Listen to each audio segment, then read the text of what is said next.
everybody, my name's Tricia from the Downers Grove Public Library, and we're very excited to introduce to you a new service, our 24/7 hold lockers.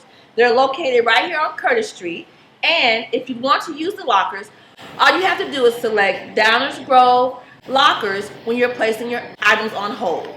After that, you would just come to the lockers and using either your library card, or if you have your card number saved on your phone, or you can actually type the numbers in. But I have my card, so I'm going to scan my card here.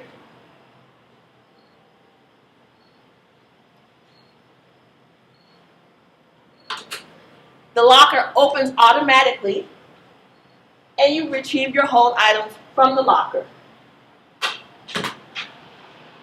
It's as simple as that. Be sure to take all of your items out, because once you scan your card and the locker opens, the items inside are checked out to you.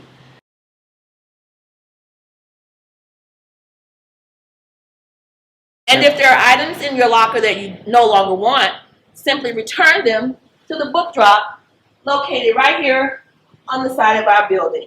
Audio, visual, and book returns. Happy reading!